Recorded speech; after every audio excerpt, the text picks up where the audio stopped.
Here we are, guys, in part 31 of this story. In the land of waves, our favorite blonde encounters the Kyuubi.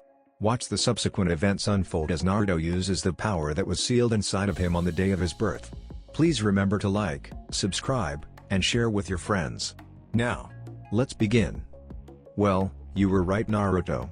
Konohamaru just got the jutsu down this morning, commented Iruka as he and his former student were enjoying a ramen lunch. I told you he'd get it down in no time, replied Naruto. So does this mean that you're going to let him take a crank mission? Well, I kind of promised I would, and I've already talked with the Hokage and got one reserved for us. It's a simple mission, but it's a starting point for him, said Iruka. It's a delivery mission to a village a few days away. They are apparently having some trouble with common criminals and have ordered a sizable portion of supplies for the local law enforcement to deal with the criminals, but they are afraid the bandits will try to rob the supplies on the way there and use them against them. With the number estimates they've sent us, I shouldn't have any issues with the bandits alone, and perhaps it is time I give them some combat experience, said Iruka. At least it's something that I can handle with relative ease and should be able to respond in time if something goes wrong. But I'm still a bit worried that they're too young. It's only been 2 months since they've become Jonin. Wow, I'm impressed, commented Naruto. I was on the breaking point for a more challenging mission after the first week, and it only took about a month before, well, you were there. You know, thinking back on your first C-rank mission doesn't make me feel any better. I may be a Jonin now, but even I'm not sure I would be able to defeat someone like Momoyuki Zabuza, said Iruka. And that was a 1 in a million chance encounter, responded Naruto. The odds of you running into someone like Zabuza and Haku are nothing. Even if you do run into a missing ninja, I know you're strong enough to take care of everyone. You know, I would normally expect something like that coming from your mouth to unnerve me a bit, but it actually kind of helps, smiled Iruka. Don't worry, you'll do fine on your mission. I'd like to say I'll see you when I get back, but I've only got a few more days before Bakken puts me back on mission duty, replied Naruto as he gulped down the remainder of his ramen. Well, I'm off. I've got to go find something to wear for my date tomorrow night. It was evening in Konoha, and a certain blonde Uzumaki was whistling as he walked through the streets towards the home of his date for the evening. Despite his objections when he first agreed to this, years ago, Naruto actually found himself excited for the evening. While he was no master at dancing, he had picked up quite a few steps from his lessons in Yukigakure from Princess Koyuki and his own ravenous fangirls, who barely gave him a moment to rest. Still, while the lessons were just plain brutal at times, they had done their job, and now the blonde quickly picked up his pace, wanting to arrive sooner. Currently, Naruto was dressed in a loose black suit with an open-collared dark red shirt. He personally would have liked orange, but somehow he figured he'd get a Juken strike or two for trying to pull that off, and besides, red was a good color for the dance floor. He has also managed to find a pair of comfortable dancing shoes which he spent all night the previous night breaking in. All of this he got the previous day from Fuzaku Michigo, the first clothing merchant to actually accept Naruto's business with fairness and the provider of not only his old orange jacket, but also that awesome kimono he got for the festival before leaving. As he arrived at the Hyuga compound, Naruto was greeted by Neji. I see that you can still manage to clean up rather well, said Neji as he scanned the blonde over. That dress will do just fine for your night. Just enough that you can manage to present yourself well, yet loose enough that you shouldn't have a problem moving.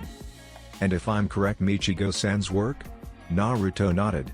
Good, then you should have absolutely no problems.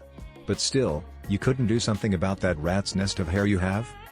If it's anything like his father's, trying to groom it is near impossible, commented Hiyashi as he walked to greet Naruto. I remember trying to help him out at his wedding, and if I'm not mistaken, we only succeeded in making his hair even messier, and that was after about 3 gallons of styling gel. Hello, Hiyashi-san, bowed Naruto in respect to the father of his date. And good evening to you as well, Naruto. My daughter will be out momentarily, commented Hiyashi. Naruto-kun called out a sweet voice from the direction of the home after a few moments, and Naruto finally caught a glimpse of Hinata.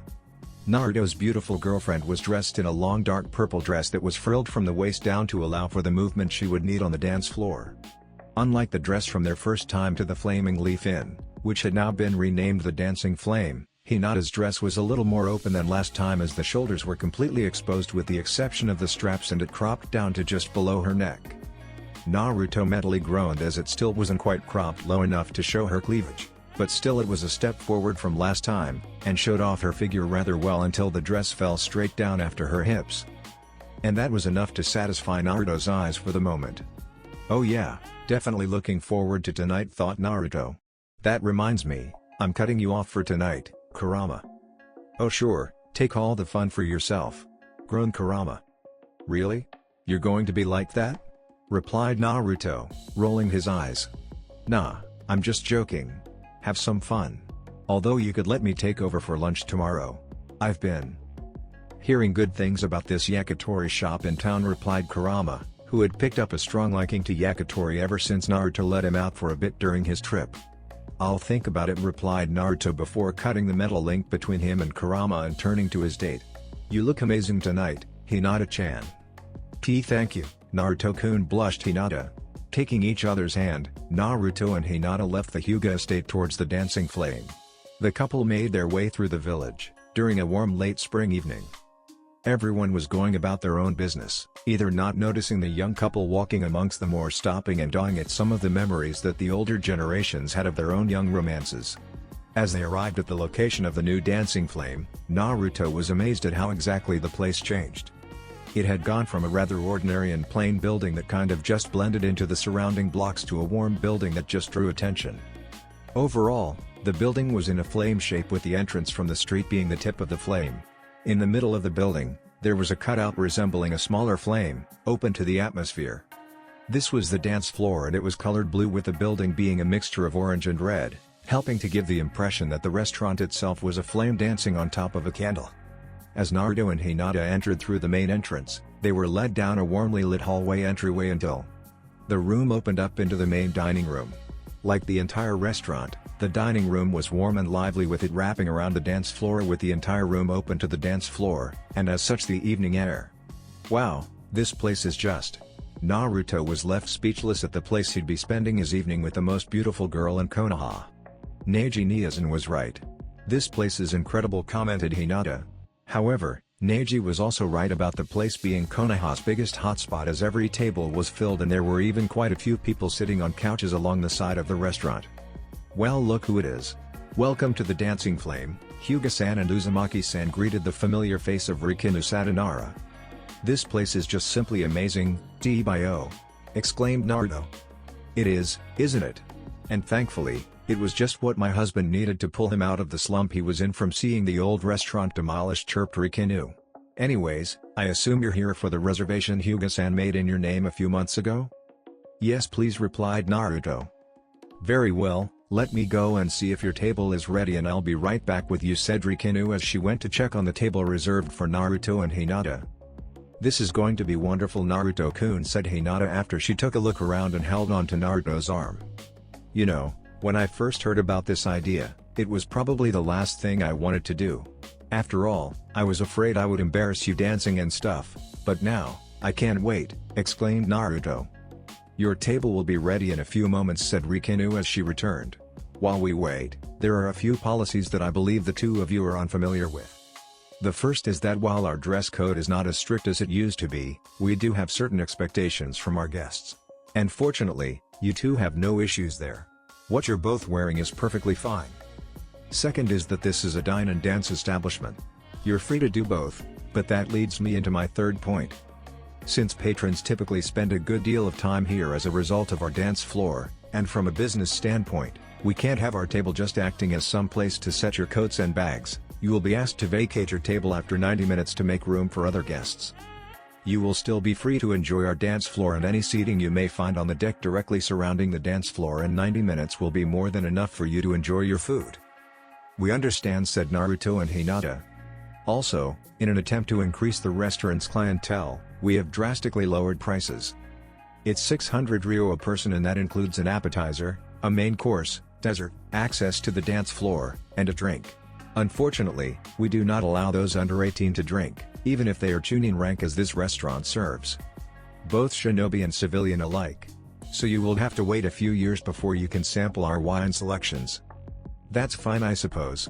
Smiling, Naruto and Hinata followed Rikinu around the restaurant towards the back of the dance floor to a table for two that was seated up against a large glass window and had a good look at the dance floor opposite the window. The window itself gave a gorgeous look over the forests behind the restaurant, and seeing as it was getting later in the evening, the moon was also slightly visible through the window in the evening sky. Now, here is our menu. As I told you before we left, our son was on a tour to the western continents to pick up some recipes. Our menu contains a mix of western recipes and traditional ones, both are very delicious.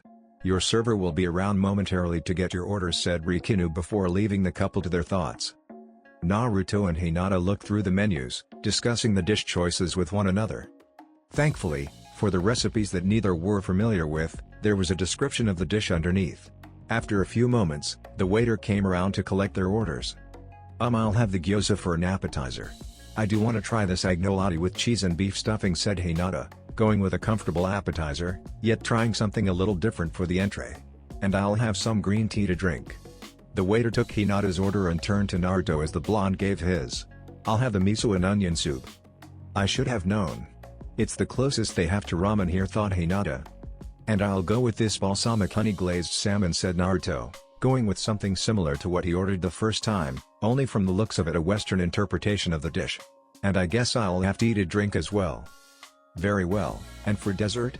Asked the waiter. Oh, that's easy. 2 slices of your cheesecake, chirped Naruto, remembering that from the first time they had eaten here. Thankfully, the cheesecake dessert that the Flaming Leaf Inn was so well known for was carried over from the previous restaurant. The waiter nodded and walked away with their orders, returning with their tea a few minutes later. Their food arrived maybe 20 minutes later after Naruto and Hinata had finished sharing some more of their stories from the 2 years they were apart. Naruto had told Naruto about the resort town he and Jiraiya had stayed in, and Hinata was most certainly interested in going there someday with Naruto after everything Naruto told her about that place. She was also intrigued by the stories that Naruto had from the Land of Iron, especially all of Hiro's attempts to out-eat Naruto at ramen, which gave her a laugh or two. Thanks to the blonde, Hiro's Uzumaki ramen addiction was kicked into overdrive and he was able to eat 24 bowls by the time Naruto was finished with him, not quite Naruto level, but 24 bowls of ramen would give an Akimichi a good run for their money. Overall, the food did not disappoint. It was exceptional and the best thing Naruto had since he left Konoha. And Hinata was lost in Western-style pasta that she had chosen. Dessert was the last thing after they were done with their entrees, and as revenge for the last time, Hinata had snatched up both slices of cheesecake before Naruto had a chance to do the same.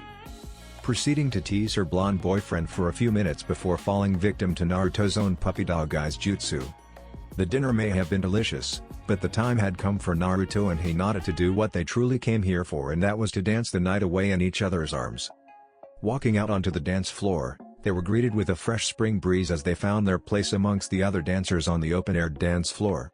The next song began playing and slowly, Naruto took Hinata's hand in his own while placing the other one on her waist as Hinata placed hers on his shoulder. A few moments later, and it was Hinata who began to lead, considering that she was probably the more experienced of them even after Naruto's lessons at the hands of the Yukigakura girls.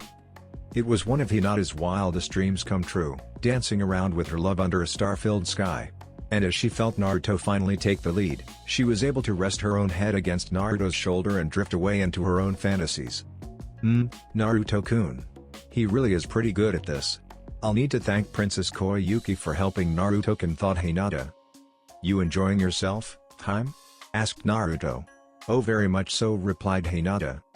They stayed for a few more songs before vacating the dance floor and taking a breather on the back porch of the restaurant.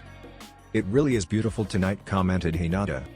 It is, and that's not the only thing that's beautiful, charmed Naruto, coming up from behind Hinata before leaning on the railing directly next to her and allowing Hinata to rest up against him. You know, being away for 2 years made me realize something, but it was tonight that made me realize just how true that is. And what is that? Asked Hinata, hoping Naruto was going to say what she thought he was building up to. Being away for that time and being here with you tonight has made me realize it is true, that I do love you, Hinata-chan. Now, 2 things would most likely happen here. The first was that Hinata would go completely red and faint, but thankfully that was not the case. Thankfully, her blush stopped at a warm light red and she managed to throw herself into Naruto's arms, pressing her lips firmly against his. It was official, Naruto knew her feelings for him, which is what ignited their relationship, and now Naruto had confirmed his feelings for her. Tsunade was wiping a tear away from her eye as she looked up from the crystal ball, which had somehow been focused on a certain couple enjoying the joys of young love. "So how's it going?" called out a white-haired man from the window. "Can't you ever use the door, Jiraiya?" said the irritated Hokage. "I'm a ninja, so no. Anyways, there's something important that I need to discuss with you," said Jiraiya. "It regards Orochimaru." Sighing and putting the crystal ball away, Tsunade slipped into Hokage mode. "What do you have?" "My spy network has located one of his bases. It's located just south of the Land of Tea and the Land of Seas," said Jiraiya. "We are pretty sure it is one of his major bases and one of the two we are aware of that is responsible for Orochimaru's research regarding bloodlines." Tsunade pulled out a book that contained the pending missions waiting to be assigned and turned to the C-rank mission section. I wonder. What's that, Tsunade?" "It's a C-rank mission request from the Land of Seas. They've reported multiple disappearances of fishermen and have asked us to send a team to investigate into the matter. All they want is to locate the disappearances of their fishermen and then they would go from there. I was actually going to give this to Anko's team in a few days after they return back from their current mission, but..." "So you think the disappearances are linked to Orochimaru?" asked Jiraiya. "It wouldn't be the first time. If this mission really does involve Orochimaru, then it should be A rank, S rank if Orochimaru himself is encountered," said Tsunade. "How certain are you that one of Orochimaru's bases are in the Land of Sea?" "I'm almost positive that my spy network has come across one of the major bases," replied Jiraiya. Tsunade thought for a moment before pulling out another book and flipping to a few pages. "I see," replied Tsunade. "What is he up to? He's been quiet for too long and I don't have a good feeling about this. I also should remind you that he has a Uzumaki girl in his custody. Whether she's a cohort or a prisoner, I do not know," said Jiraiya. "You know, because of that, Naruto's going to want in on any mission dealing with Orochimaru. Yeah, he's set on finding the remains of the Uzumaki clan, the closest thing he has to family, and he knows Orochimaru has her," said Tsunade. "I'll think on it and form the teams tomorrow, have them set out the next day." It was rather late, nearly midnight and later than any time Hiashi had allowed Hinata out before he left. For Hinata, the only way this evening could have honestly been better, was if she had a ring on her finger, but even she realized that was still quite a few years off. Still, Naruto had actually said that he loved her directly to her face and she couldn't be happier. Naruto was relishing in the feeling of having Hinata close to him as the two of them walked through the nighttime air. A huge weight had been taken off of his shoulders when he told Hinata he loved her and that she practically threw herself at him. He figured that she wouldn't reject it, but anything like that was always a bit nerve-wracking, especially for someone who hadn't known what love truly was for the first 12 years of his life.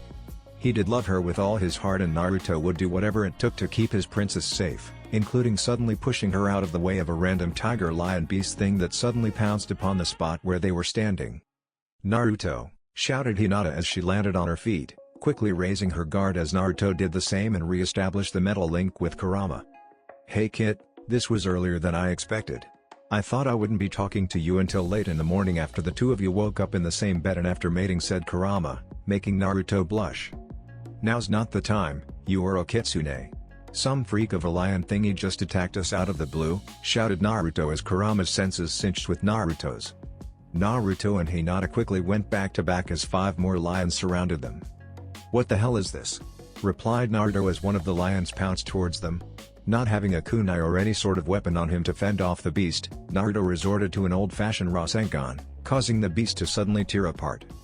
Hinata struck with a quick wind-infused palm, slicing directly down the middle of one of the lions as it collapsed into ink. As they finished off the remaining 4 lions, both Naruto and Hinata sensed a negative emotion chakra signature coming from down the alleyway to their side.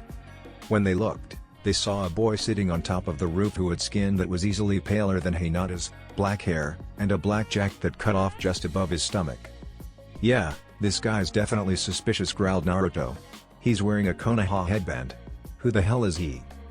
"We need to take him to Hokage-sama," replied Hinata, getting a nod from Naruto. Before they had a chance to move though, about a dozen more lions emerged from a scroll that the attacker had just scribed something on. Looking at one another, Naruto and Hinata nodded before biting their thumbs. "Summoning Jutsu! Summoning Jutsu!" 2 puffs of smoke appeared and a Naruto-sized Gamakachi appeared along with a beautiful white tiger about the same size. "Yo, what's up Naruto? You're all dressed up, got a hot date or something?" greeted Gamakachi. Well, I was on a date until we got jumped by that guy, said Naruto, pointing towards the pale attacker. I see. He should know better than to attack such a pretty lady, then glared Gamakachi before leaping into battle with the lions. Hinata-sama, how may I be of service? Spoke the tiger in a feminine voice. Nishiko, I need you and Gamakachi to take care of those beasts that attacked us while Naruto-kun and I capture their conjurer, ordered Hinata, earning a bow from the tigress before said tigress charged into battle and Naruto and Hinata made their own charge towards their attacker. Naruto Rasengan threw one of the lions that got in their path while Hinata just spun and ducked underneath another one, only for that one to earn a vicious slash from Nishiko's claws. Shadow Clone Jutsu, called out Naruto, making 3 clones of himself as he closed in on the attacker, jumping and drawing the attention of his opponent. The pale boy drew the tipless tanto he had on his back and Naruto was wishing he had brought his sword with him, or at least one of his kunai. Still, Naruto sent his clones on a suicide attack to attempt to subdue the attacker. The attacker dodged the first 2 clones and used his blade to disperse the other 2, however, the clones were never meant to subdue him. The pale attacker realized this just in time to avoid a chakra-infused strike from behind. Hinata's distraction gave Naruto the opportunity to land an open palm on the pale boy's back. Foon, paralyzing seal. The attacker dropped to the ground as all mobility left his body, courtesy of Naruto's seal. Now, you won't be giving us any problems for some time. Let's go see Bakken, said Naruto. Naruto-kun, shouted Hinata as she pointed towards the attacker, her eyes noticing something odd with his chakra. Indeed, something was different as the attacker melted into a puddle of ink. What? Damn it. Where the hell did that bastard go? Exclaimed Naruto as he frantically tried to sense the pale boy. Turning to Hinata, the Hyuga beauty shook her head, not being able to see him with her Byakugan. Bakken, shouted Naruto as he disregarded knocking on the door to the Hokage's office to simply barge right in. Despite it being nearly midnight, Tsunade was still at her desk, going over multiple files that Jiraiya and his spy network had just acquired. What is it, brat? Can't you see I'm busy and on the verge of passing out? Shouted the exhausted Hokage. Sorry for the interruption, Hokage-sama, bowed Hinata as she closely followed her boyfriend. Some bastard wearing a Konoha headband attacked us out of the blue, rambled Naruto. What did you do now? Groaned Tsunade, figuring Naruto had done something to provoke this attack. Tsunade-sama, it wasn't Naruto-kun's fault. We were walking back from dinner when we were suddenly jumped by multiple lions made out of ink. We tried to apprehend the attacker, but once Naruto-kun placed his paralyzing seal on the attacker, he turned to ink as well, explained Hinata, causing Tsunade to rub her temples in frustration. The last thing she needed at midnight was a potential spy in the village. Tsunade made a quick signal with her hand and an Anbu appeared. A moment later, the Anbu disappeared, going to investigate the scene where Naruto and Hinata were attacked with hopes of finding the renegade. Naruto's attention was quickly drawn to what was on Tsunade's desk, the picture from a certain snake's file catching his gaze. Bakken? Tsunade nearly facepalmed herself for being so careless to leave the Orochimaru files open on her desk, but it was midnight and Naruto would most likely learn sooner or later. Jiraiya just gave me the location of one of his bases. Tsunade saw that Naruto was about to speak, but stopped him before words could leave his mouth. I know you want in, right? Yes, please, replied Naruto. Orochimaru has her, and if there's a chance I can save her from Orochi team, I've gotta take it. Her? Asked a concerned Hinata. She's that Uzumaki I told you about from my trip to Uzu. To me, she's family, kind of like you and Neji see each other, replied Naruto. There's no way I'm going to let Orochimaru continue keeping her captive any longer, Tbio. A warm smile appeared on Hinata's face. Naruto was right. To him, this Uzumaki girl was family, and considering Naruto hasn't known what having a family was like until his time in the Land of Iron, she understood how he felt completely. If that was Neji in Orochimaru's grasp, she would stop at nothing to save him from the snake as well. Hokage-sama, I would also like to request being on the mission as well. Tsunade thought for a moment on this. Naruto, considering you're one of the few in this village who actually has experience dealing with Orochimaru and his experiments, I was going to assign you to the mission already, said Tsunade, earning a sincere thank you from Naruto. And now that I think of it, I think I might have a place for you on the mission teams, Hinata. I won't guarantee you anything at this moment, but I'll call the team assigned to it for briefing tomorrow. I understand, Hokage-sama, replied Hinata. Good. Now get out of here. I'm tired and can't have a loud gaki keeping me up all night, shouted Tsunade, throwing them out of her office and passing out on her desk. Good afternoon, Sakura-chan, chirped Naruto as he passed his pink-haired teammate in the street the following day. Sakura seemed distracted by something and Naruto figured a simple cheerful greeting would help. Huh? Oh, hey Naruto, replied Sakura in a depressed voice. What's wrong, Sakura-chan? Asked Naruto. He should have been back last night, replied Sakura. Tsunade Shishu said they'd be back by week's end. You're talking about Sasuke, aren't you? Continued Naruto, getting a nod from Sakura. Sakura-chan, I'll be completely honest, I never expected them to be back by week's end. This is Kakashi-sensei we're talking about. Kakashi would be late to his own funeral, said a familiar voice from behind Naruto and Sakura. Turning around, there was Kurama and her team. Hinata-chan. Chirped Naruto, both of them still on cloud 9 from the previous night. Naruto received a warm smile from Hinata. Sakura let out a disappointed sigh before laughing a bit. I suppose you're right, Kurenai-sensei. Now that I think of it, I'd be worried someone was impersonating them if Kakashi-sensei was actually on time. When Kakashi-sensei gets back, I'm going to pound some punctuality into that tardy head of his. Don't worry, Sakura-chan, he'll be back soon and then maybe the two of you and me and Hinata could all go on a double date sometime, suggested Naruto, pulling Hinata to his side. Perhaps. Hey, speaking of dates, so how was it last night? Asked Sakura. It was amazing. I can't wait to go back, squealed Hinata. Too bad we couldn't make another reservation sooner than 4 months from now. The wait on that place is insane, replied Kurenai. And just so you know, Asuma and I have already reserved that building for the day of our wedding. Really? That's going to be some wedding then, exclaimed Hinata. Hey, I don't suppose we could move on from this little chat. Akamaru and I came to train, not to gossip, called out Kiba. Sorry Kiba-kun, we kind of got carried away here, apologized Hinata, rubbing the back of her head, much like the blonde next to her. Unfortunately, before they could set out to the training ground, an Anbu appeared in front of the group. Said Anbu wore a cat-like mask with red and green markings. Behind the mask, you could tell that he had short brown hair. Uzumaki Naruto, Haruno Sakura, Hyuga Hinata. Inuzuka Kiba, you are all to report with me to Hokage-sama for a mission briefing. All 4 of us? That's kind of a surprise. I wonder what the mission will be, asked Sakura. Naruto, however, already had a good guess what the mission was about. Alright Akamaru. Time for some action, cheered Kiba, earning a bark from Akamaru. You got that right. We're gonna kick some bastard's ass. Sorry Kurenai-sensei, apologized Hinata. No worries. Good luck on your mission and I'll see you when you get back, replied Kurenai as the 4 Chunin left to follow the Anbu to Tsunade's office. Enter. Called out Tsunade as she heard a knock on her office's door. The door opened and in walked the Anbu with Naruto, Hinata, Sakura, and Kiba following closely behind. Well, if it isn't the Gaki. I see you're no longer a shrimp, called a familiar voice to Naruto. Looking over to the source of the voice, it was none other than the ex-demon of the hidden mist, Momoiki Zabuza, Haku, standing next to him. Zabuza? It's certainly been a while. How come you didn't show up at the restaurant with Haku? Asked Naruto. You know the usual. Killing enemies, kicking asses. You were hiding from Bushy Brows Sensei, weren't you? Asked Naruto, earning a sigh of defeat from Zabuza. I can't stand him anymore. Where is that bastard Kakashi? I'm going to kill him the next time I see him for leaving me alone with that spandex freak. Take a number and get in line, replied Sakura. You're not the only one who has a bone to pick with him. Aw, is the big bad scarecrow keeping your precious boy toy away from you at night? Taunted Zabuza, causing a tick mark to appear on Sakura's forehead and the sound of cracking knuckles to be heard throughout the office. Alright, that's enough everyone. Ordered Tsunade. Now we're just missing one and we can get this started.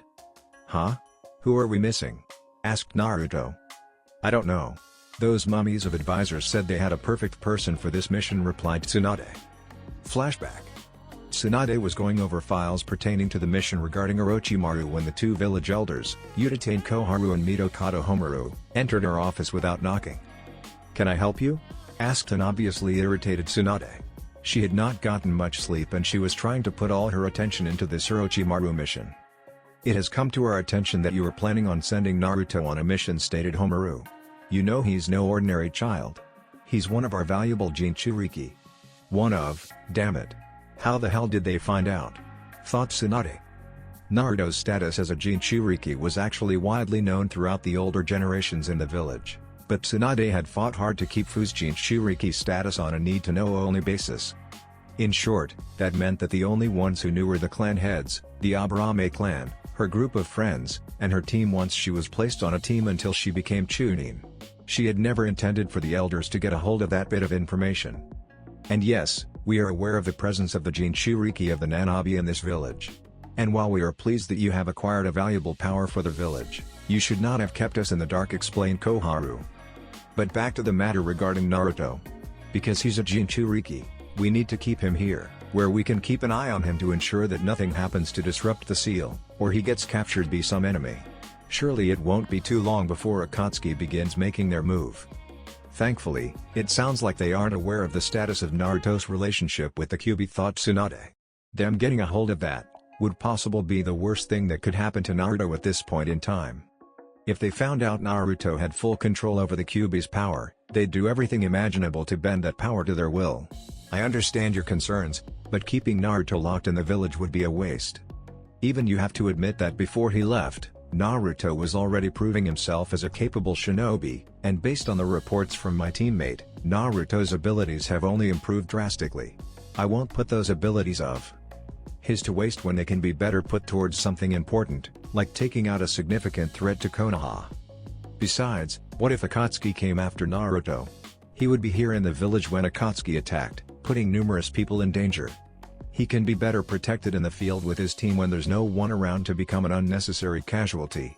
Not to mention, he will be constantly moving if he's on missions, making it harder for Akatsuki to get a lock on his current location, explained Tsunade. And what if you're wrong and one of our enemies get a hold of the Kyuubi? Or what if he sends an even stronger strike team to assassinate him? He's in the books now, placing an even bigger target on him, argued Homaru. What will you do if he does get himself captured or killed? What if our enemies gain a significant advantage over us? Then I'll do what I must to ensure the safety of Konoha. As Godime Hokage, I'll even put my life on the line if that means saving a single life. Besides, I know Naruto better than you ever will, and I can assure you he won't fail, declared Tsunade. And in the end, I am Hokage. You can tell me to keep Naruto in the village all you want, but he falls under my jurisdiction. You two may not fall under the same category as the civilian council, but you don't have the powers to encroach into my territory. That may be, but we do have some powers. We will choose a member to add to Naruto's team, conceded Homaru. But Naruto's already a part of a four-man team, stated Tsunade. Hatake Kakashi and Uchiha Sasuke may not have returned yet, but they are still the third and fourth members on the team. Well then, perhaps this will give you an opportunity to experiment with that idea you had regarding adding a fifth member to teams, stated Koharu. Tsunade growled a bit as the mummies had just used one of her better ideas against her.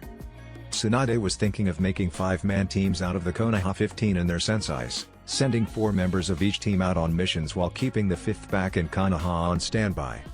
This would allow for some flexibility in team formation depending on what the mission required, give one member a chance to rotate between a period of rest where they could work on honing their own skills, and if need be, form a backup or relief squad out of the 4/5 on standby.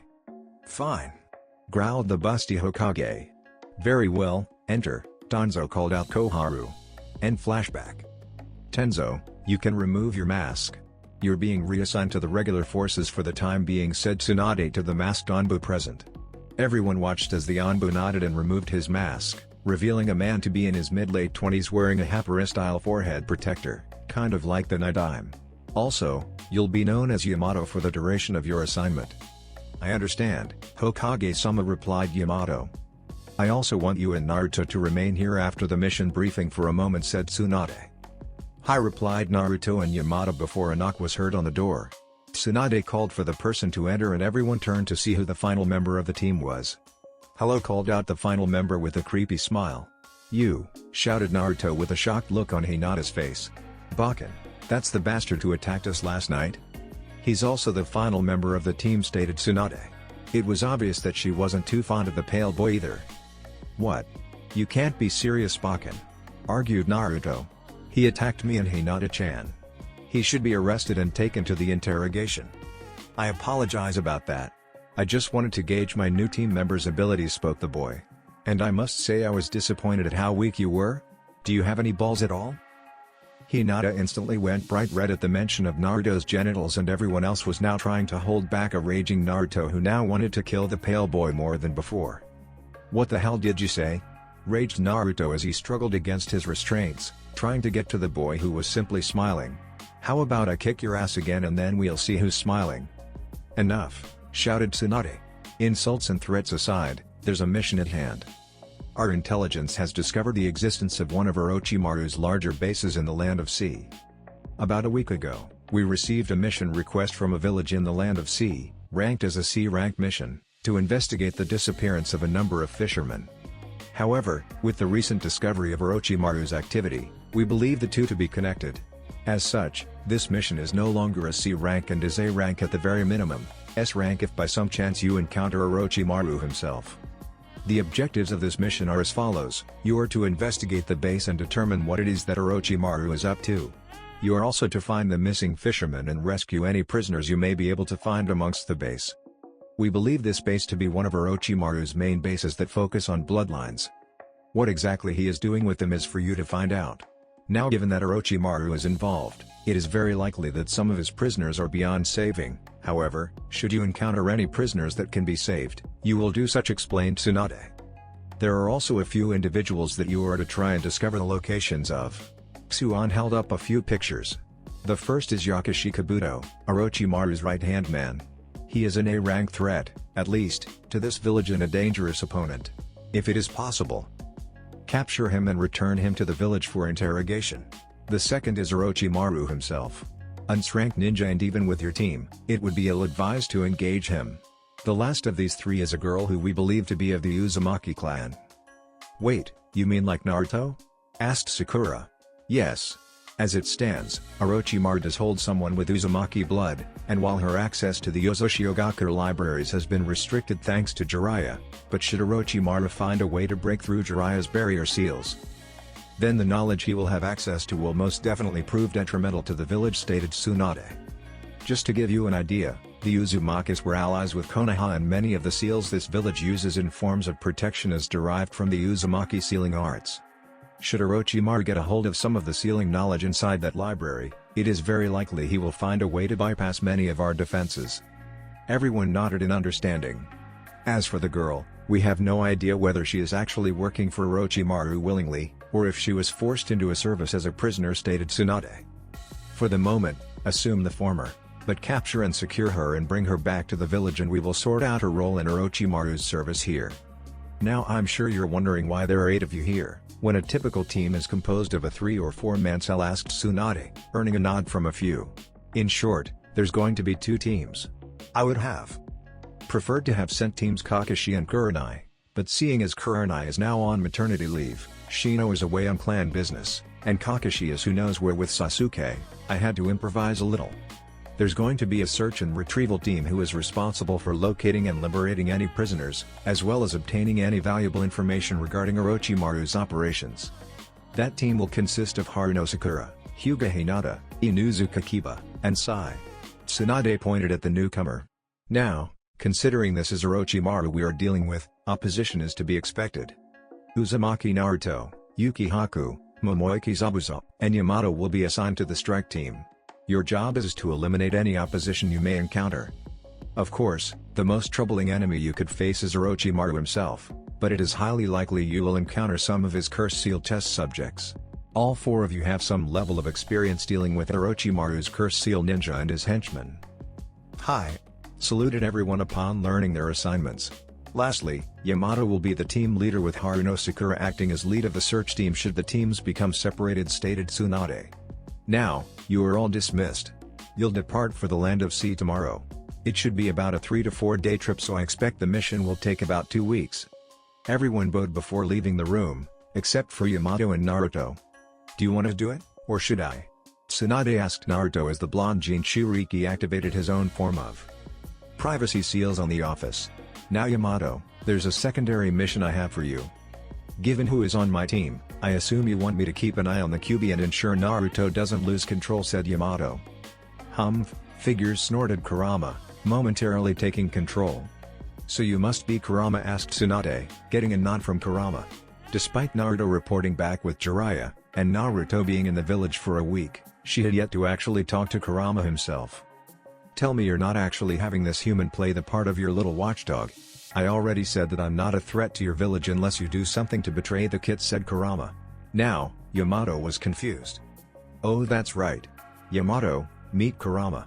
You probably know him as the Kyuubi, said Tsunade, acquainting the two. Immediately, Yamato stiffened.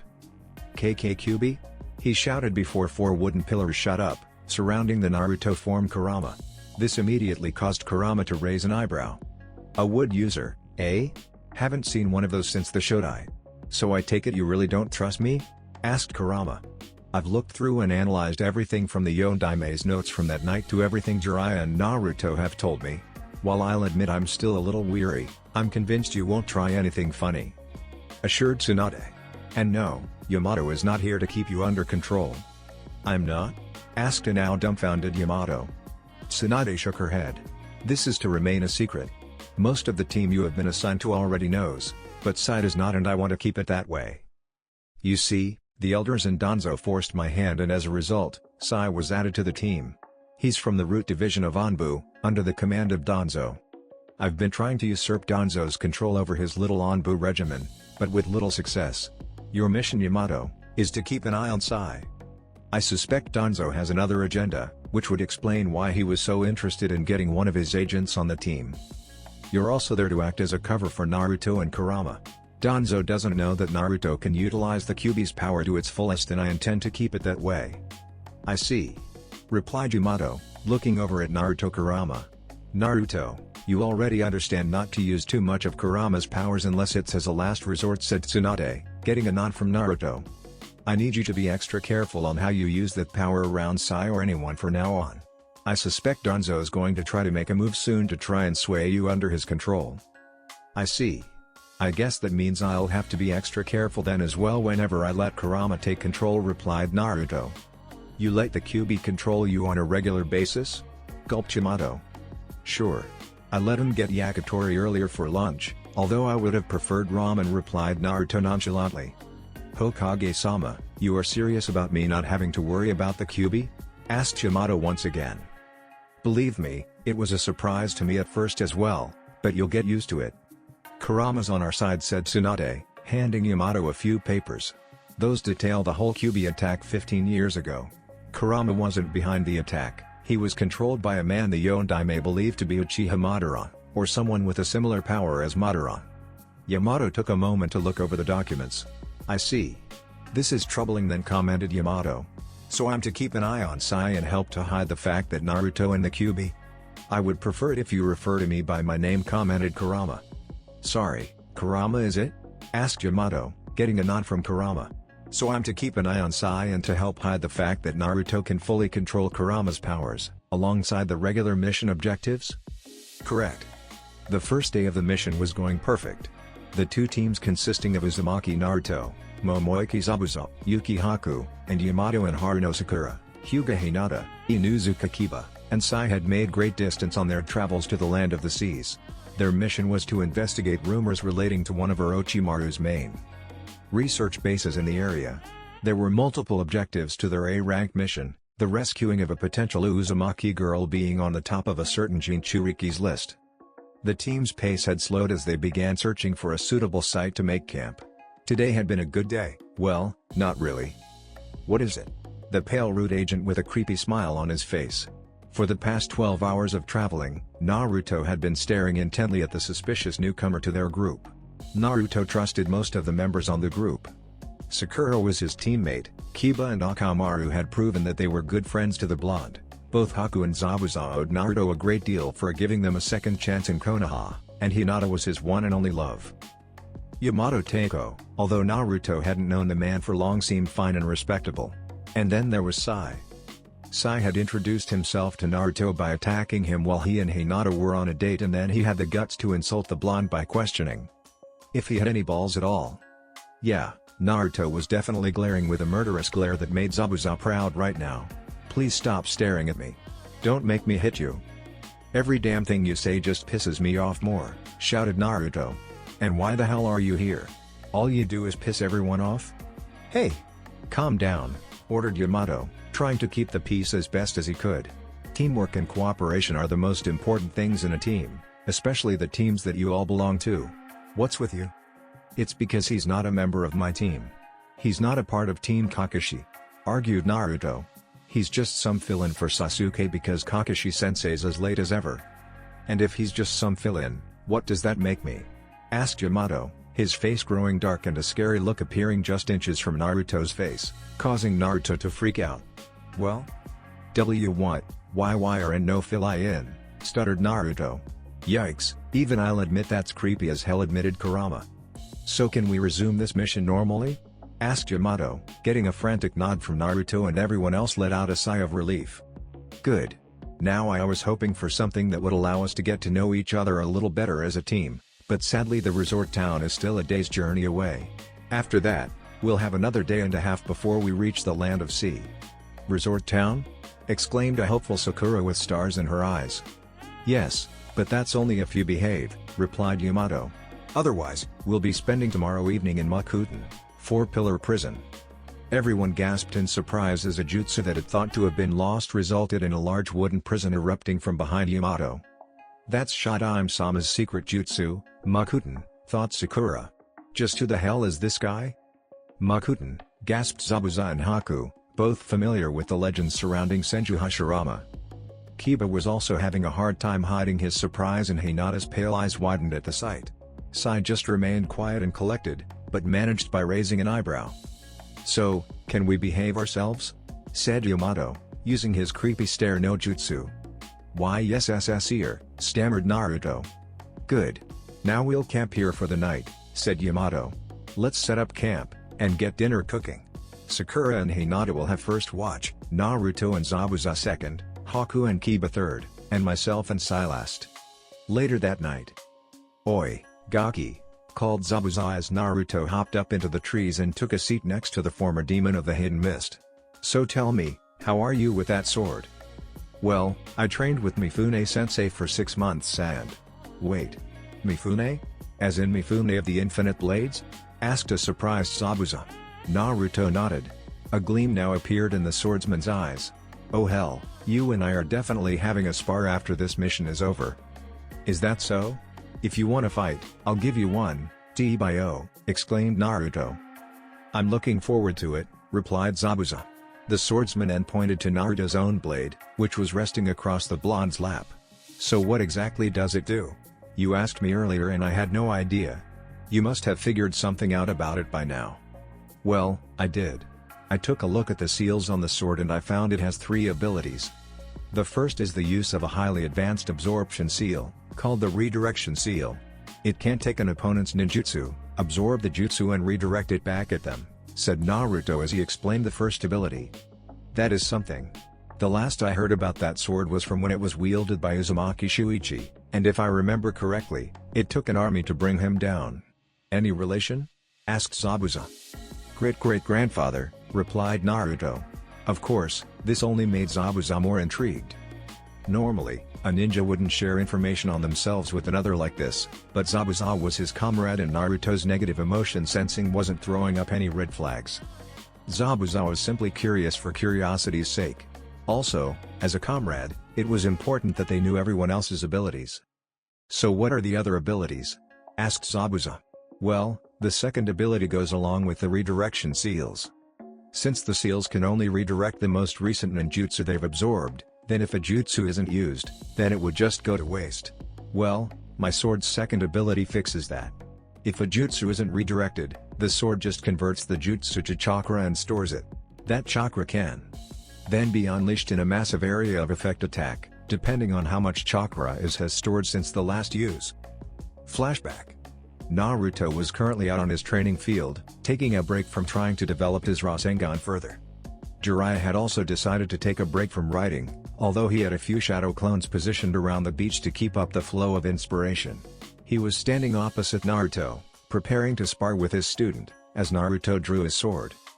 Mifune-sensei mentioned that there was a secondary ability that could deal with absorbing multiple jutsus, so just keep them coming, Uro-Sanin, called out Naruto. Jiraiya nodded and began. Katen, Flame Bullet. Jiraiya's first fire jutsu collided with Naruto's sword and was quickly absorbed by the blade. Doton, Earth Dragon Bullet. The second jutsu collided with the sword and was also absorbed. Considering that Arashi had already absorbed the flame bullet, Naruto wasn't quite sure what to expect. Once that happened, nothing else happened except the jutsu being absorbed.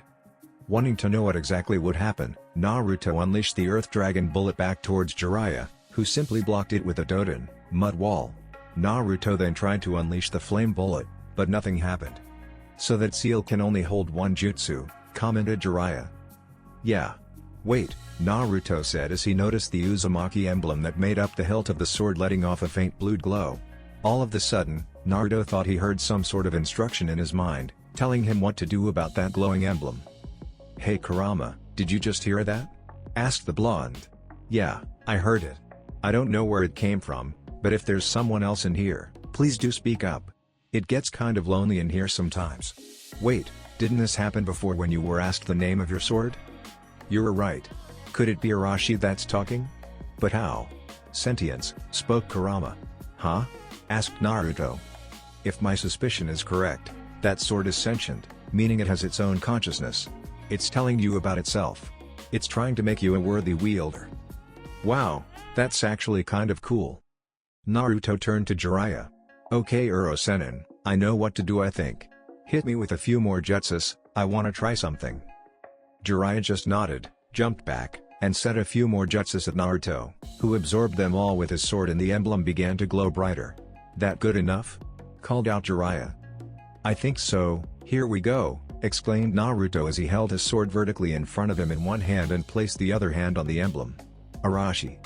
The results were immediate and Naruto's eyes lit up like a kid in an all-you-can-eat dessert buffet. Chakra erupted from the emblem, spiraling out like a powerful hurricane. The chakra cloud expanded, taking up a good area of the training ground until it reached the first thing in its path, Jiraiya. Jiraiya was hit hard with the chakra cloud and thrown back into the trees surrounding the training field. The chakra cloud continued to expand outwards for a few more meters until it reached its limit and dissipated. Uro-sennin, shouted Naruto as he rushed over to see if his master was okay. Luckily, Jiraiya was momentarily alive, but he had a massive gash across his chest from where he had been hit that was bleeding heavily. Thankfully, the town healer was an ex-medical ninja and was able to stabilize Jiraiya before the Toad Sage bled to death. This would be another part of the trip they wouldn't be telling Tsunade. End flashback. Zabuza just whistled. Damn. That's a pretty nasty attack. Yeah. Uro-sennin said it was the second time he almost died, said Naruto solemnly. I didn't mean to. I never thought it would be that powerful. I'm just glad he lived to prove another day. So when was the first time he almost died?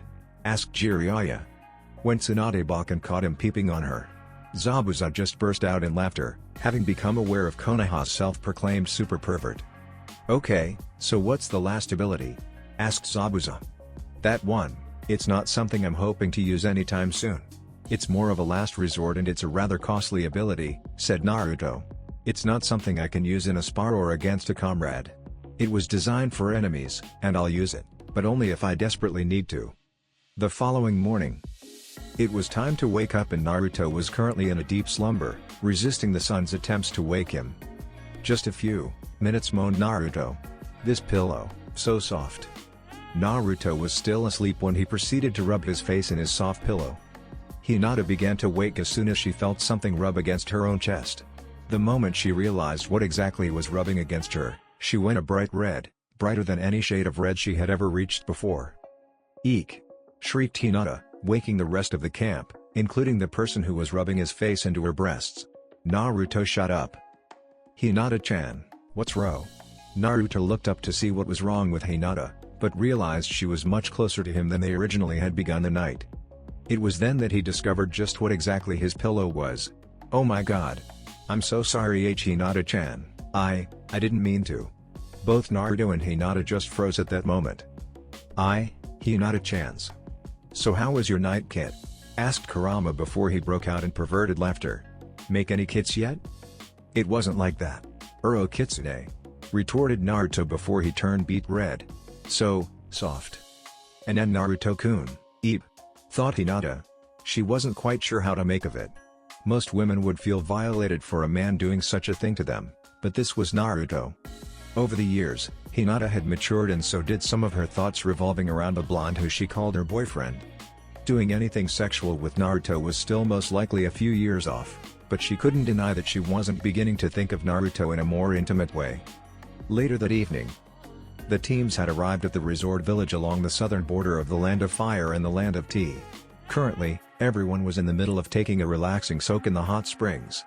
For guys, being together naked really makes us feel like companions, cheered Yamato as he let out a relaxed breath before looking at Naruto and using his creepy stare no jutsu. Don't you agree? Why yeah, of course, stuttered Naruto.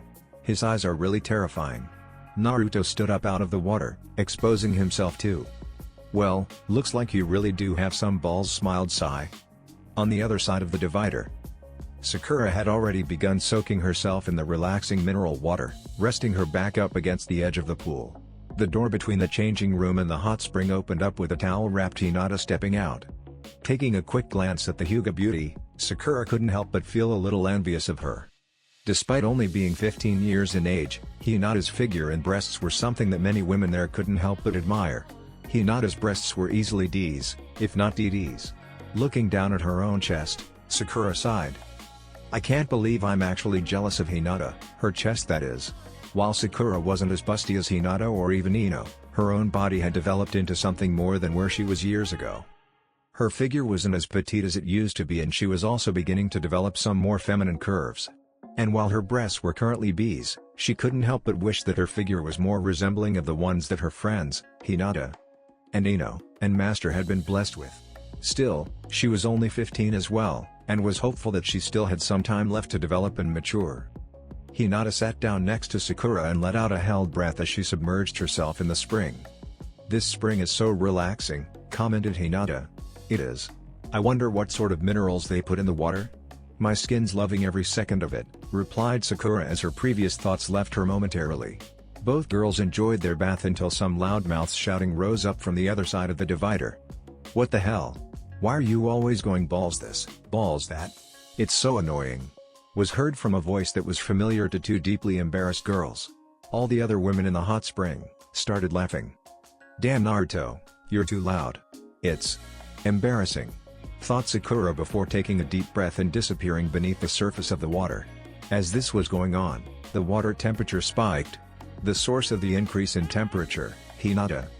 Back on the men's side. Hey there beautiful, what's a pretty thing like you doing over here? If you're looking for something, I've got just what you need, said a man with a grin on his face as he noticed a rather attractive and beautiful woman enter the men's bath. Naruto, Yamato, Kiba, and Zabuza sweat dropped at this. Sai just smiled. You know, Haku really can pass as a girl without too much difficulty, said Kiba. Yeah, you're only saying this because you hit on him the first time you saw him, thinking he was a girl, commented Naruto. Oh come on. Don't lie. You must have thought Haku was a girl the first time you met him, argued Kiba. Flashback. As Naruto got up and realized that he was late, he headed off into the forest to use as a shortcut to get to the bridge. There, he encountered a beautiful young lady. Who are you? Naruto asked, trying to figure out what the lady wanted. Oh, is this the plant you are looking for? Yes, thank you, the woman said. Oh, that forehead protector. Does that mean you are a ninja? Yeah, you notice? I'm a ninja, Naruto said. And one day, I'm going to become Hokage, the strongest ninja in my village. The girl laughed. Do you have someone important to you? She asked. When a person has someone precious to them, they will truly become strong. Yeah, I understand that, Naruto said. I'm going to become strong so that I can protect my friends. The lady go up. You'll become strong, I know it. I hope we'll meet again sometime. I want to see how strong you've become, she said as she walked away. Oh, and by the way, I'm a boy. Naruto's world was shattered. That boy was almost prettier than Sakura, he thought. End flashback. Naruto dropped his head and sighed in defeat. Kiba merely laughed, knowing that he was right. You do realize I'm a boy, right? Haku asked the perverted old man, with a hint of disgust in his voice. Said man paled and even earned a few looks. Naruto was broken out of his stupor by an idea as he began sneaking over towards the barrier. On the other side of that barrier, Hinata-chan. This will be fun, giggled Kurama. Time to find out just how hot of a body that little vixen of yours has. What? That's it, I'm cutting you off. Retorted Naruto. What? Damn me. Now, what was I doing? Oh yeah, Hinata-chan's on the other side, naked. A small trail of blood tried to drip down Naruto's nose, but his time with Jiraiya had allowed Naruto to learn to hide the telltale signs of an amateur pervert. Okay, I'm done for now. But Naruto-kun, I hope Jiraiya-sama told you about when he was younger and came very close to dying once, 6 broken ribs, both arms broken, and many ruptured internal organs. The cause, Tsunade-sama's superhuman strength.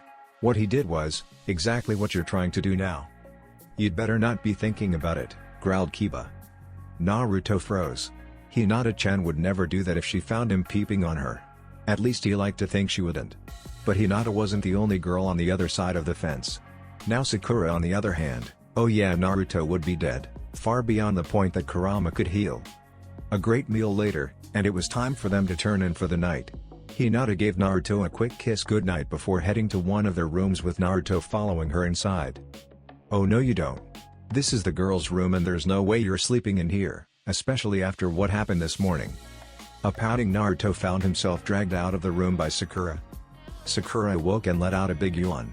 Last night had been just what everyone needed to relax, and even Naruto seemed to calm down around Sai. Okay, maybe not that much. Sakura, still with a frizzy bed head, turned to look out her window, only to see Sai sitting on the edge of some wall overlooking the river that flowed through the resort town. Hey, drawing a picture I see? Asked Sakura, peering over Sai's shoulder. Sai was currently sitting on the wall with a sketchbook. You're really vulgar, but you seem to have a nice side too, right? Asked Sakura, trying to put on a friendly smile. That's actually a really nice picture.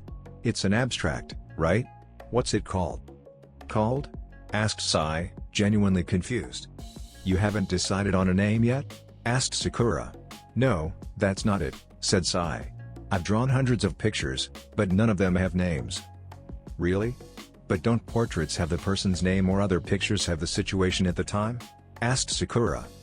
Whenever Towson paints, the first thing he always does is give the picture a name depending on what he's feeling at the time, Hinata explained as the rest of the group reconvened at the place where Sai was sitting. Naruto peered over at Sai's picture. Humph. That picture's nothing special. That's right, admitted Sai. Just like your penis. What? Okay, prepare to get your ass kicked, shouted Naruto. Sai merely smiled and Hinata went bright red, again. If you've got something to say to me, stop with that fake smile and tell me to my face. That's not it at all. I really don't think anything of you, said Sai. Huh? Asked Naruto and Sakura. It's nothing. Please go ahead. I'll be right there, spoke Sai. Let's get ready everyone, announced Yamato. We've got a day and a half still until we reach the land of sea. From there, we'll do an initial recon and come up with a plan for infiltration. Orochimaru-sama, such an honor to have you, spoke a man with gray hair and a rather large head who wore a white lab coat. Now if you don't mind me asking, what brings you to my humble abode? Amachi. I've come across in my own bloodline research and I've come to see if you have anything of which can be of use to me. Kukaku, grinned Orochimaru. I've also come to collect a few certain prisoners I loaned you to aid in your investigations. Certainly Orochimaru-sama, right this way, spoke Amachi as he guided Orochimaru towards his labs. Orochimaru is sure to love my work. A large door into Amachi's main laboratory opened, revealing the scientist's prized experiments. Behold, the Kaima, announced Amachi. Inside the room, were numerous tanks around with suspended humanoid figures inside. A few of them, with their eyes opened, turned towards their creator and his guests, letting out a lowly hiss. It was late in the afternoon when the teams from Konoha arrived at the fishing village on the edge of the mainland of the Land of Sea. Greetings, Konoha Shinobi, welcomed one of the village heads. I thank you for responding to our request with haste, but I don't remember asking for so much. Is this really what I get for a simple investigative C-rank mission? It sounded as if the elder had done business with shinobi villages before and was surprised at the turnout from his mission. I am Yamato, captain of the team, Yamato said, stepping forward to introduce the team. Under normal circumstances, no, you would not be sent teams of this caliber for a C-rank mission. However, we have received information on the possibility that an S-rank missing ninja named Orochimaru may be involved in the disappearances of your men. As such, this mission was upgraded to an A rank, minimum. Don't worry though, you and your village are only being charged for the C-rank investigative mission, as the parts that make this an A-rank deal directly with our own village's security. So you're saying that these sea monsters we've been seeing lately are a result of some ninja's work? Asked the elder. Sea monsters? You never mentioned that in the report you sent Konoha, replied Yamato. That's only because they just started appearing a few nights ago. We sent an updated request to Konoha, but it appears as if you arrived before getting word, explained the elder. We added the need for a B-rank mission to address this sea monster problem. I see, replied Yamato. This is starting to sound crazy. Are there really such things as sea monsters? Asked Kiba. While normally I would agree, remember this is Orochimaru we are dealing with, replied Yamato. I would be prepared for just about anything if I were you. Yeah. Those cursed seal freaks Sakura-chan and I fought were pretty close to monsters, added Naruto. Yamato said to the elder, realizing he never got a name. My apologies. My name is Kurama Yashiro, said the elder. Kurama-san, perhaps we could go inside your office and you can fill us in on everything, asked Yamato before the teams were led inside the main administrative building of the village. Over the past couple of years, we've had cases of fishermen going missing, which, troubling it may be, was a rarity and only during storms. We figured that they were lost as a result of those storms. However, just recently the disappearances became more frequent and our men were turning up missing on the brightest of days. There are many in this village who believe that those men were spirited away by some angry ocean spirit, but with the claim of this missing ninja coming forth from your village, I'm beginning to suspect something more. Orochimaru is known to our village as a traitor and someone who has passed well beyond the boundaries of any morals and ethical guidelines I can think of. 3 of the members on this team have first-hand experience dealing with some of Orochimaru's soldiers and they can attest that they were rather monstrous, the result of a cursed seal, explained Yamato. A cursed seal you say? Asked Kurama. Yes. When used, the user's appearance would be altered into something that would be considered demonic to most. Regarding your sea monsters, I suspect that this may be the case. Or another of Orochimaru's experiments, explained Yamato. I see, said Kurama, scratching his chin. So is there anything else you can tell me about these sea monsters? Asked Yamato. People have been reporting sightings of at least one a night, but have been too afraid to venture outside, explained Kurama. It was about a week ago that they first appeared and carried away a girl. And do you know where these monsters are coming from or where these disappearances are occurring? Asked Yamato. The monsters just appear from the ocean, and they seem to return to the ocean. However, folks have been extremely cautious around Demon Island. If memory serves, that's where most of the recent disappearances happened around, explained Kurama. I see, replied Yamato. I thank you. That'll be all for now. If my suspicions are correct, sounds like we're going for a little hunt later tonight, grinned Kurama with an anticipating smile. The teams checked into a local inn before gathering together in one room. Right. I think our best option is to investigate into these sea monsters, said Yamato, starting off the meeting. I take it we're going fishing tonight, spoke Zabuza. Precisely. It's best to find out just what exactly we're going to be dealing with before proceeding to infiltrate this base. Hey, looks like we're getting to work already, Akamaru, grinned Kiba. Kiba, Hinata, and Sai will be on reconnaissance duty. You'll be on the lookout for one of our monsters. Zabuza and Haku will be the arc chase team. You two will be responsible for guiding our sea monster into the trap, which Naruto and I will have ready, addressed Yamato. Sakura, being the medical expert on the team, your job will come after we have successfully captured our target. Hi, exclaimed everyone. You smell that, Akamaru? Akamaru barked in response, having also picked up the smell of something fishy. Kiba-kun, there's something about 100 meters to the right of you, Hinata called over the wireless radio. Akamaru and I just picked him up, called out Kiba over the radio. We'll send him towards your location, Haku. Kiba and Akamaru darted through the streets of the village until they stopped at the location of the fishy smell. Surely enough, there was something in the alley from which the smell came from, and that something wasn't quite human. Well, what do you know? It really is a sea monster, said Kiba, taking a good look at the thing in front of him. The thing looked like a mixture between a man and a fish, retaining a humanoid figure, but covered in bluish scales with what appeared to be fins sticking out of its arms, legs, torso, and head. The sea creature just growled at Kiba and Akamaru before shooting a jet of water from its mouth. The Inuzuka and his canine partner jumped out of the way before retaliating with a Suga. The Suga hit dead on, knocking the fishman back into a few crates. However, the attack didn't seem to do as much damage as Kiba would have liked, as the fishman just pulled himself out of the crates. Kiba and Akamaru took up positions around their target, leaving only one route of escape, towards where Haku was stationed. Kiba and Akamaru made their move, charging at the fishman and forcing him to flee, just as planned.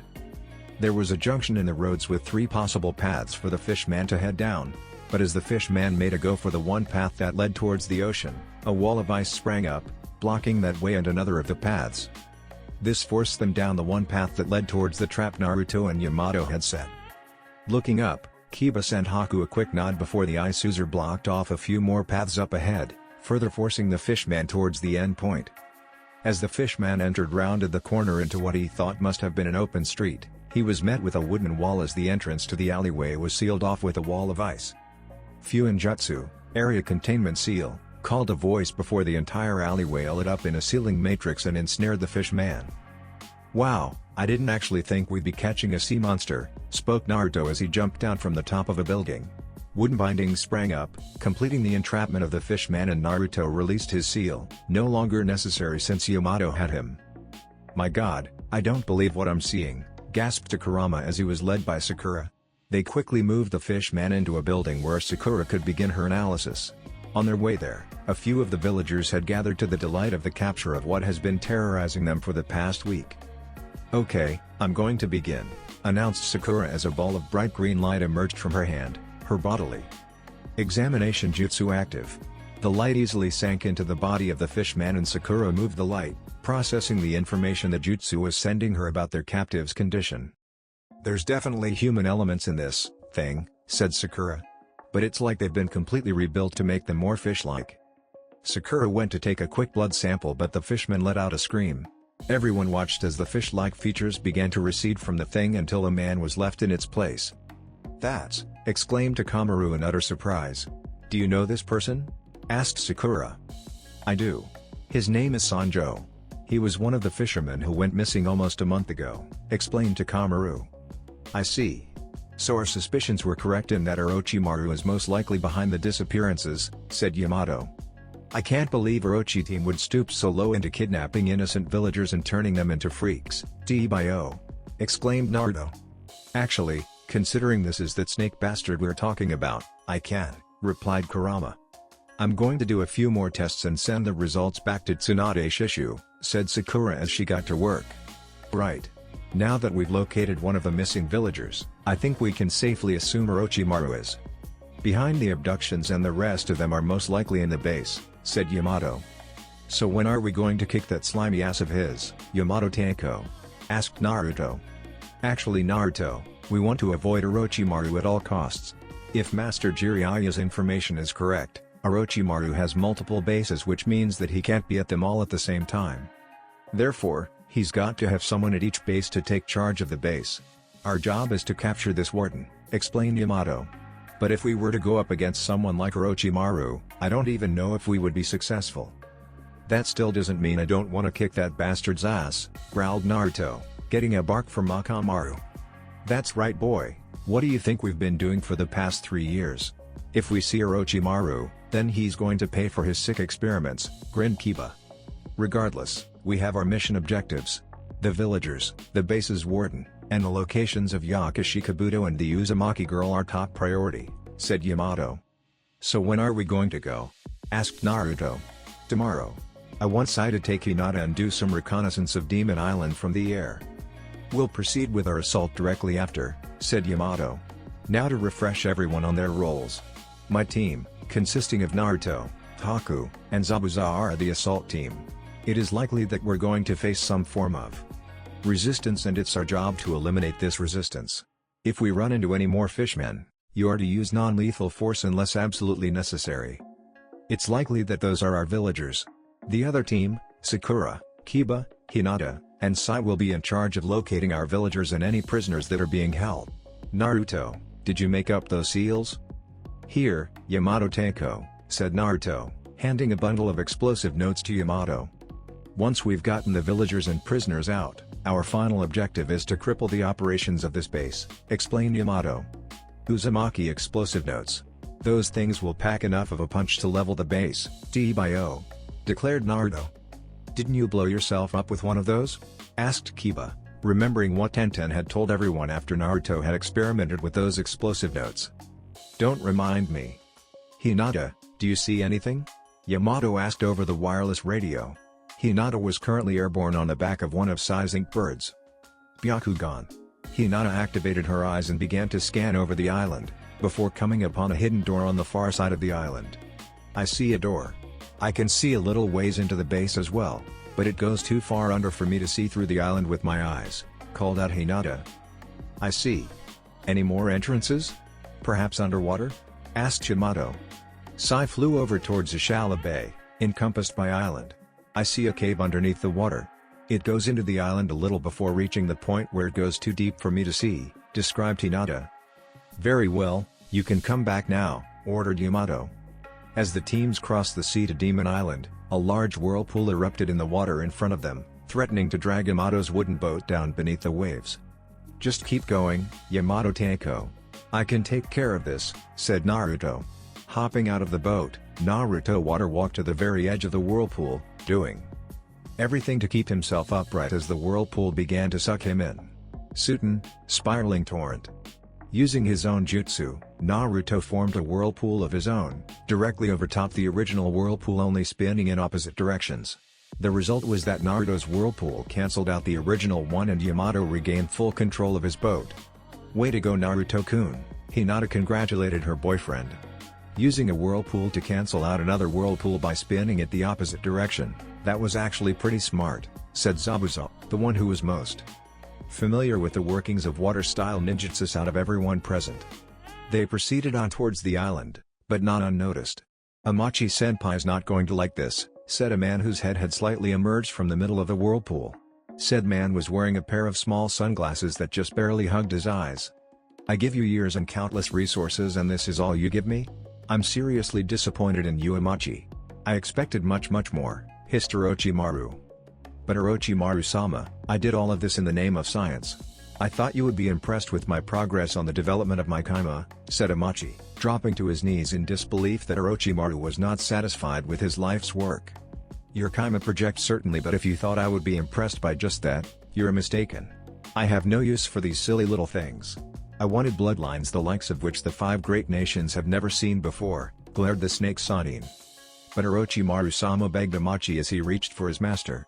Unless you have anything else to show me, I'll be taking what I originally loaned you and be leaving this place once and for all, said a cold Orochimaru. You see, unlike you, my bloodline research has actually yielded some amazing results. I can't let Orochimaru take those 2 away. I need the Uzumaki girl and that Hozuki boy. Without them, finding a way to incorporate their bloodlines into the next generation of my kaima brood will be ruined. Thought Amachi as he frantically searched for a way to appease Orochimaru. Despite the injuries the snake Sannin had sustained years ago against his former teammate, Orochimaru still was far too strong to be crossed. Take me to where you keep the boy and girl. I'll leave you to your work, said Orochimaru. However, just leaving things as it was much unlike Orochimaru, and he had already informed Kabuto to prepare to clean up things. Now please, Orochimaru-sama. If you would allow me to. Amachi was cut off as a large explosion ripped through the base and shook the very cavers that twisted and turned throughout the island. Is everyone ready? Asked Yamato. Once we enter, we are in enemy territory. As such, we will proceed with extreme caution. Hi. Very well. We all know our objectives. We stay together. Do not get split up, spoke Yamato before all of them were suddenly encased in a wooden box. The box began to sink beneath the earth, carrying its passengers towards one of the passages beneath them. Moments later, the wooden box opened up, revealing the teams to now be in a dimly lit corridor. They were now in the lair of the sea snake. That's it for this video. I hope you all enjoyed the video. Don't forget to like the video, subscribe to the channel, and follow me on my other social media accounts. Anime God here, and I'm signing off.